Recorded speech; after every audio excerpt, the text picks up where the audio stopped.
ഇപ്പം അത് പലിശ വാങ്ങണവരാ പറയില്ലോ. പാവങ്ങളോട് പലിശ വാങ്ങാന്ന് പറഞ്ഞാൽ കുറ്റകര. ബാങ്ക് പാവാ, തരാ പൈസ ഉണ്ട്, അപ്പോൾ ഓരോരുത്തത് കുറച്ച് വാങ്ങിയാൽ കുഴപ്പമൊന്നുമില്ല. സംഗതി കേൾക്കുമ്പോൾ രസമുണ്ടെന്ന് തോന്നുന്നില്ലേ? പാവത്തിന് പൈസ കൊടുത്തു, എന്നിട്ട് ഇങ്ങോട്ട് വാങ്ങി പലിശ, അത് മോശം തന്നെയാണ്. ബാങ്ക് തന്നെ വലിയ പണക്കാരോട് പൈസ കൊടുത്തിട്ട് 10,000 അവിടെ കൊണ്ടുപോയിട്ട് 11,000 വാങ്ങിയ ഒരു വലിയ പൈസക്കാരല്ലേ? അങ്ങനെ ഉണ്ടോ? ആരാണ്ടത് കക്കുമ്പോൾ പണക്കാരൻ്റെ കക്കാൻ പറ്റുമോ? അനർഹമായത് എടുക്കുമ്പോൾ അത് ഹലാലാവണ്ടേ? തെറ്റായ ക്രമങ്ങളിൽ, തെറ്റായ നടപടിക്രമങ്ങളിൽ, തെറ്റായ ഇടപാടുകളിൽ പണക്കാരനും ദരിദ്രനും തമ്മിൽ വ്യത്യാസമുണ്ടോ? എന്തൊരു കുത്തഴിഞ്ഞ തത്വശാസ്ത്ര പറയുന്നത്. ഒരു വരിയിലേ നിനക്ക് അർഹതപ്പെട്ടതാണോ അത് കട്ടതും അന്യായമായി നീ എടുത്തതും പണക്കാരൻ്റേതാണോ പാവത്തിൻ്റെതാണോ? അത് വിഷയം വേറെ, വെറും പൊട്ടത്തരാ. അവസാനമായി പറഞ്ഞത്, അവസാനമല്ല, ഞാൻ അവിടെ അവസാനിപ്പിക്കുകയാണ്. കാരണം ഇങ്ങനെ കുറേ പറയാറുണ്ട്. ഒന്നും കൊണ്ട് ആ ഭാഗം കൊണ്ട് കൂട്ടിക്കൊണ്ടുവന്നാണ് ഞാൻ. എന്തിനറിയോ? മനസ്സിൽ ബാക്കി വേണ്ട ആദരൊരു മൂട്ട അങ്ങനെ കിടന്ന് കളിക്കണ്ടെന്നർത്ഥം. സംശയത്തിൻ്റെ മൂട്ട പറയാനെന്നറിയോ? എന്താ ങ്ങളി പറഞ്ഞു, ഇക്കാലത്ത് പലിശ അല്ലാണ്ട് ജീവിക്കാൻ പറ്റുമോ? പലിശ അല്ലാതെ രാജ്യം കൊണ്ട് നടക്കാൻ പറ്റുമോ? കൂട്ടരെ ഒരു കാര്യം മനസ്സിലാക്കുക, ലോകത്ത് ഇസ്ലാമിൻ്റെ ശക്തി പൂർണ്ണമായും ക്ഷയിച്ചു എന്ന് ഞാൻ പറയില്ല. പക്ഷെ ലോകത്തിൻ്റെ നിയന്ത്രണത്തിൽ മുസൽമാന്റെ ശക്തി ക്ഷയിച്ചത് 1924 കൂടിയാണ്. പ്രവാചകൻ സല്ലല്ലാഹു അലൈഹി വസല്ലം വന്ന 610 മുതൽക്കുള്ള കാലഘട്ടം, അല്ലെങ്കിൽ 710 മുതൽക്കുള്ള കാലഘട്ടം, പ്രവാചകന്റെ പ്രബോധന പ്രവർത്തനം തുടങ്ങിയതിന് ശേഷമുള്ള, അല്ലെങ്കിൽ 610 വരട്ടെ, ഇഖ്റ ബിസ്മിയുടെ കാലഘട്ടം മുതൽക്ക് ഇങ്ങോട്ട് പരിശോധിച്ചാൽ 1924 വരെയുള്ള കാലഘട്ടത്തിൽ ലോകത്തെ നിയന്ത്രിച്ച പ്രധാനമായ തത്വശാസ്ത്രം ഇസ്ലാമിൻ്റെതാ. അവിടെ ഉമവിയാക്കൾ ഭരിച്ചു, അബ്ബാസിയാക്കൾ ഭരിച്ചു, ഉസ്മാനിയാക്കൾ ഭരിച്ചു, മമാലിക്കുകൾ ഭരിച്ചു, വ്യത്യസ്ത പ്രദേശങ്ങളിൽ മുസ്ലിങ്ങൾ ഭരിച്ചു. ലോകത്തിന്റെ വിവിധ പ്രദേശങ്ങളിൽ ഒരിടത്തും പലിശയുടെ ഒരു വകഭേദവും കാണാതെ, അറിയോ ഇടുക്കേ, ഉമവി കാലത്തവിടെ പലിശ, അബ്ബാസിയ കാലത്തവിടെ പലിശ. പലിശയും അവരുടെ സംവിധാനത്തിന്റെ ഒരു ലാഞ്ചന പോലുമില്ലാതെ ഈ ലോകം നൂറ്റാണ്ടുകളോളം നിയന്ത്രിച്ചിട്ടുണ്ട് മുസൽമാൻ, ജയിച്ചിട്ടുണ്ട് മുസൽമാൻ. ഉസ്മാനിയ ഖിലാഫത്തിന്റെ അവസാന കാലഘട്ടങ്ങളിൽ, 1900 ആദ്യ കാലഘട്ടങ്ങളിൽ നടന്ന 1-ാം ലോക മഹായുദ്ധവും പിന്നീട് നടന്ന 2-ാം ലോക മഹായുദ്ധവും കാരണമായി ഈ മുസ്ലിം പ്രദേശങ്ങൾ യൂറോപ്യൻ രാജ്യങ്ങളുടെ കോളനികളായി മാറിയപ്പോൾ ആ കോളനി വാഴ്ചകൾക്ക് ശേഷമാണ് മുസ്ലിം രാജ്യങ്ങളിൽ പലിശ നടപ്പിൽ വന്നത് തന്നെ. ഇല്ലാണ്ട് നടക്കൂലെന്നോ മുസൽമാനായി പറയുന്നത്? നിങ്ങൾ എന്താ മനസ്സിലാക്കി വെച്ചത്? മനുഷ്യർക്ക് ഒഴിച്ചുകൂടാൻ വയ്യാത്തൊരു കാര്യം പടച്ചോൻ ഹറാമാക്കേ, മനുഷ്യന്മാർക്ക് ഉപകാരമുള്ള ഒരു കാര്യം പടച്ചോൻ ഹറാമാക്കേ. ഇതാ ദീന്, ഇതാ മുസൽമാന്റെ ദീൻ. മനുഷ്യർക്ക് ദോഷം, ഇഹത്തിലും പരത്തിലും ദോഷം, അതേ പടച്ചോൻ വിലക്കിയിട്ടുള്ളൂ. ഏതൊടുക്ക്? അപ്പൊ ആ അഭിപ്രായം ഉണ്ടല്ലോ, കാലത്ത് കൂടാതെ കഴിയില്ല, ഇക്കാലത്ത് നടത്താൻ സാധിക്കും. അതിൻ്റെ ഏറ്റവും വലിയ വിജയ ലോകത്തെ ഇസ്ലാമിക് ബാങ്കുകളുടെ വിജയം. അറിയോ, ഇസ്ലാമിക് ബാങ്കുകൾ വിജയിക്കാതെ ലോകത്ത്, നമ്മുടെ പ്രധാനമന്ത്രി പറഞ്ഞു പലിശരഹിത ബാങ്കുകൾ ഉണ്ടാവണോ കേട്ടങ്ങൾ. അതിൻ്റെ പോലീസുണ്ടെങ്കിൽ വേറൊരു സംഗതി ഉണ്ട്, നമ്മൾ മാത്രം അറിഞ്ഞാൽ മതി. നല്ല പലിശയായിട്ട് നടക്കുന്ന ബാങ്കുകൾ ഇസ്ലാമിക് സെല്ല് തുറക്കുന്നുണ്ട്. ഇസ്ലാമിക് പലിശരഹിത സെല്ല്. മൂപ്പര മറ്റേ റൂമിലൊക്കെ പലിശയാണ്. ഇവിടെ എനിക്ക് തോന്നിയത് കള്ളി ഷാപ്പിൽ മുസല്ലിടണ മാതിരിയാ. ഭക്തന്മാർ കുടിക്കാൻ വരുമ്പോൾ അതിനോട് ചേർന്നൊരു മുസല്ല, കുടിക്കുന്ന ആൾ കുടിച്ചോട്ടെ, നിക്കരിച്ചിട്ട് കുടിച്ചോട്ടെ. അങ്ങനല്ല, വിടുകയാണെങ്കിൽ ഇപ്പോൾ അറ്റ വിട്ട് നിൽക്കുക. കാരണം എന്താ പറയുക, ഇവിടുത്തെ നമ്മൾ കാണുന്നൊരു പ്ലസ് പോയിന്റ് എന്താ നിങ്ങൾ, ഇതില്ലാതെ നടക്കൂല എന്ന് ഇവർക്ക് വരെ തോന്നി. അതതിൻ്റെ വിജയം. ഈ പറഞ്ഞ ഇവരാ കണക്കുകൾ വിടാഞ്ഞിട്ടാ. ഈ വാങ്ങിക്കൂട്ടുന്നതിൻ്റെ പലിശയുടെ കൊള്ളലാഭത്തിൻ്റെ കണക്കുണ്ടല്ലോ, പുറത്തു വന്നാൽ അറിയാം എന്തുമാത്രം ദ്രോഹ ഇവരൊക്കെ ലോകത്ത് മനുഷ്യരോട് ചെയ്തുകൊണ്ടിരിക്കുന്നത്. അപ്പോൾ ആ ഭാഗം അവസാനിപ്പിച്ചു. എന്താണ് എൻ്റെ ആ ടോപ്പിക് എന്നറിയോ? ഇതിനെതിരെ വാദിക്കുന്ന ഒരു വാദവും നിലനിൽക്കില്ല. വെറും പൊള്ളത്തരങ്ങളോ പഠിക്കാതെയോ മനസ്സിലാക്കാതെയോ പറഞ്ഞാൽ കേട്ടുകെട്ടുതാകണതിന് മുമ്പ് നിങ്ങളെ മനസ്സിലൊരു ചിന്ത ഉണ്ടായാൽ മതി. അള്ളാഹ് ഖുർആനിൽ വിലക്കിയൊരു കാര്യം ഹലാലാക്കാനാ പയ്യ എൻ്റെ വായ തുറക്കണേ, എന്നിട്ട് ഞാനും കൂടി എൻ്റെ കൂടണമെന്നില്ലേ? സലാണ്ട് അത് തന്നെ. അതാ അള്ളാഹ് ഹലാലാക്കിയ ഒരു കാര്യം ഹറാമാക്കാൻ ഈ ഒരു ന്യായം പറയണ്ട.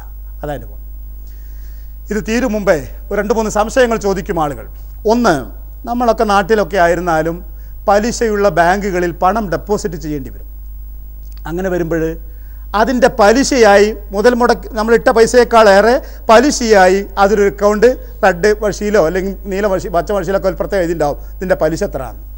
ഈ സംഖ്യ എന്താ ചെയ്യേണ്ടതെന്ന് കഴിഞ്ഞൊരു സുഹൃത്ത് ക്ലാസ്സിലുണ്ടോ എനിക്കറിയില്ല. അദ്ദേഹം പറഞ്ഞു, എൻ്റെ പലിശ ഇനത്തിൽ മാത്രം 8 ലക്ഷം ഉണ്ട് നാട്ടിൽ കയറുന്നത്. 8 ലക്ഷം റുപ്യ. ഞാൻ എന്താ ചെയ്യേണ്ടത്? മുസ്ലിം ലോകത്ത് ഈ വിഷയം ഇജ്തിഹാദിയായ വിഷയമാണ്. ഇജ്തിഹാദിയ വിഷയം എന്ന് പറഞ്ഞാൽ ഈ പലിശയല്ല, ഈ തരം രംഗങ്ങൾ എങ്ങനെ തരണം ചെയ്യണം എന്നുള്ളത് പൂർവികന്മാർക്കില്ല. കാരണം അവർക്ക് അങ്ങനത്തെ രംഗം നേരിടേണ്ടി വന്നില്ല.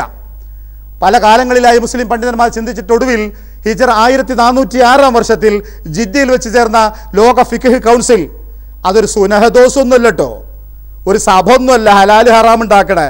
പണ്ഡിതന്മാർ, ലോകത്തിൻ്റെ വിവിധ വിഷയങ്ങളെപ്പറ്റി അറിയുന്ന മുസ്ലിം പണ്ഡിതന്മാർ, അവർ ഭൗതിക വിജ്ഞാനങ്ങളിൽ പ്രാവീണ്യം നേടിയവരെയും കൂടി ഒരുമിച്ചിരുത്തിയിട്ട് കാലാകാലങ്ങളിൽ വിഷയങ്ങളെപ്പറ്റി ചർച്ചയും അവർ തിയറികളും പറയാറുണ്ട്, തീരുമാനങ്ങൾ പറയാറുണ്ട്. അതൊരു ഇജ്മാഒന്നുമല്ല, പക്ഷെ പഠിക്കാനും മനസ്സിലാക്കാനും എളുപ്പമാണ്. അവരുടെ പഠനങ്ങൾ വായിച്ചാൽ അതിൻ്റെ എല്ലാ വശങ്ങളും ഒരു സിറ്റിങ്ങിലും തീരൂല, ഒരുപാട് ഇരുന്ന് പഠിക്കാറുണ്ട്. അതിലവർ പറഞ്ഞു, ലോകത്തെവിടെയെങ്കിലുമുള്ള മുസൽമാൻ്റെ ഏതെങ്കിലും പണം, പലിശയായി ലഭിച്ച പണം ഏതെങ്കിലും ബാങ്കിലുണ്ടെങ്കിൽ അവരത് തിരിച്ചു വാങ്ങണം. വാങ്ങിയിട്ട് മദ്രസകൾ ഉണ്ടാക്കുക, ആശുപത്രി ഉണ്ടാക്കുക, അതാണ് ഫത്വയിലെ വചനം. ആ കാര്യങ്ങൾക്ക് വേണ്ടി ചെലവഴിക്കുക. ശ്രദ്ധിക്കുക, ഇതൊരിക്കലും സദക്കയായി പരിഗണിക്കില്ല. ഇത് നിഷിദ്ധമായ ഒരു വിഷയത്തിൽ നിന്ന് സ്വയം ശുദ്ധി പ്രാപിക്കൽ മാത്രമാകുന്നു. ഭയങ്കരാണ്. ഈ പലിശ എന്ത് ചെയ്യണം? ബാങ്കുകളിൽ കിടക്കുന്ന വാങ്ങിക്കണം. അതിൻ്റെ അടുത്ത വാചകം, അടുത്ത പാരഗ്രാഫ്, ഒരു കാരണവശാലും ഈ പണം ബാങ്കിന് ഇട്ട് കൊടുക്കുക, ഉപേക്ഷിക്കരുത്. ബാങ്കിൻ്റെ മുതൽ മുടക്കിൽ മൂലധനത്തിൽ നിങ്ങളെ പണവും കൂടി മുടക്കപ്പെടുന്ന ഒരവസ്ഥയിലേക്ക് വരും, മുതൽ മുടക്കിയ ഒരവസ്ഥ വരും. അതുകൊണ്ട് എന്തായിരുന്നാലും തിരിച്ചു വാങ്ങിക്കുകയും ചെയ്യുക എന്നൊരു ക്ലോസ് കൂടി അവർ താഴെ പറയുകയും ചെയ്തു. ഇന്ത്യയുടെ, കേരളത്തിൻ്റെ പശ്ചാത്തലത്തിൽ ദേശസാൽകൃത ബാങ്കുകളിൽ ഉത്തരവാദപ്പെട്ട ജോലി ചെയ്യുന്നവരുമായി സംവദിച്ചിട്ടുണ്ട്. അവർ പറഞ്ഞ വിവരം എനിക്ക് ഉറപ്പിച്ച് പറയാൻ പറ്റില്ല. അവർ പറഞ്ഞ വിവരം, നാം വാങ്ങിക്കാതെ ഇടുന്ന പലിശ ഒരു കാരണവശാലും ഇസ്ലാമിക വിരുദ്ധ മേഖലകളിലേക്ക് നീക്കപ്പെടുകയില്ല, സോഷ്യൽ വെൽഫെയർ, സാമൂഹ്യക്ഷേമ വിഷയങ്ങളിലേക്ക് നീക്കം ചെയ്യപ്പെടുകയുള്ളൂ എന്ന്. ദേശസാൽകൃത ബാങ്കുകളിൽ, കേന്ദ്ര ഗവൺമെൻറ്റിൻ്റെ ഉടമയിലുള്ള ബാങ്കുകളിൽ നമുക്ക് ചെയ്യാവുന്ന ഇതാണ്. ഈ ബാങ്കിൽ നിന്ന് നാം വാങ്ങിക്കാതെ പോകുന്ന ഈ പലിശ ഇസ്ലാമിക വിരുദ്ധ, മതവിരുദ്ധ, മറ്റ് മതവിശ്വാസാചാരങ്ങൾ പ്രചരിപ്പിക്കാനുള്ള മേഖലകളിലേക്ക് നീങ്ങാൻ സാധ്യതയുണ്ടെന്ന് തോന്നിയാൽ ആ പലിശ വാങ്ങാതെ അവിടെ വിട്ടുകൊടുക്കരുത്.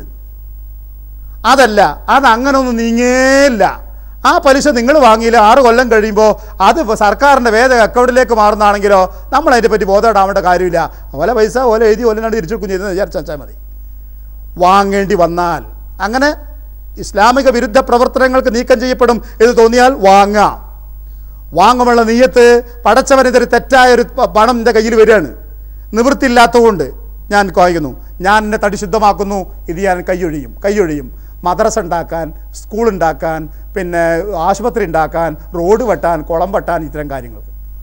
അവർ സൂചിപ്പിച്ചൊരു വാചകം ഫത്വയിലാണോ പണ്ഡിതന്മാരുടെ ലേഖനങ്ങളെത്തിനാണ് എൻ്റെ ഓർമ്മയിലുണ്ട്, ആളുകൾക്ക് തിന്നാൻ കൊടുക്കേണ്ട ഏതായാലും എന്ന് പറഞ്ഞു. എന്തേത്? നിങ്ങൾക്ക് പറ്റാത്തതാണ് നിങ്ങൾ വേറെയുള്ളവരെ കൊണ്ട് തീറ്റിക്കണത്. നിങ്ങളെ കുട്ടികൾക്ക് തിന്നാൻ പറ്റാത്തതല്ല, അതുകൊണ്ടല്ല നിങ്ങൾ വാങ്ങി നിങ്ങൾ ഉപയോഗിക്കാത്തത്. അതാണോ വേറെയുള്ളവരെ കൊണ്ട് തീറ്റിക്കൽ? അത് വേണ്ടാറിന്, അങ്ങനെ തീറ്റിക്കണ്ടാന്ന്. അപ്പോൾ അങ്ങനെ ചെയ്യാം, അത് വാങ്ങിക്കുകയും ആ പലിശ അതാണ് ചെയ്യേണ്ടത്.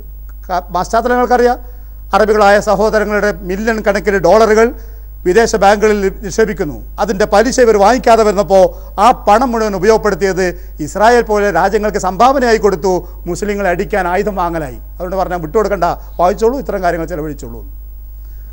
അതിൽ അവസാനത്തെ ഭാഗം ഞാൻ അടിവരയിടുക, ആ ഫത്വയിലെ, ഇതൊരു ദാനമായി ഒരുത്തരും നീയത്താക്കേണ്ട, അത്തതഹുറു മിനൽ ഹറാം, നിഷിദ്ധമായ ഒരു പണത്തിൽ നിന്ന് ശുദ്ധിയാവലാണ് കേട്ടോ. ദാനം കൊടുത്തോട്ടെ എന്നാൽ ചില സംശയം ചോദിക്കുന്നത്, ഇത് ദാനമല്ല, കൊടുത്തേക്ക്, ഇതെന്താ ഈ ചെയ്യണമെന്ന് അറിയോ, എൻ്റെ തടി ആ സലാമത്താക്കുകയാണ് ഈ വേണ്ടാത്ത പൈസയെന്ന്. രണ്ടാമതൊരു ചോദ്യം ചോദിക്കാറുള്ളത്, ഇത്തരം ബാങ്കുകളിൽ ജോലി ചെയ്യാൻ പറ്റുമോ, ജോലി ഏറ്റെടുക്കാൻ പറ്റുമോ, ജോലി ചെയ്തവരെന്താ ചെയ്യുക എന്നിങ്ങനെയാണ്. ഈ വിഷയത്തെപ്പറ്റിയൊക്കെ വളരെ വലിയ ചർച്ച മുസ്ലിം ലോകത്ത് നടന്നുകൊണ്ടിരിക്കുന്ന കാര്യങ്ങളാണിതൊക്കെ.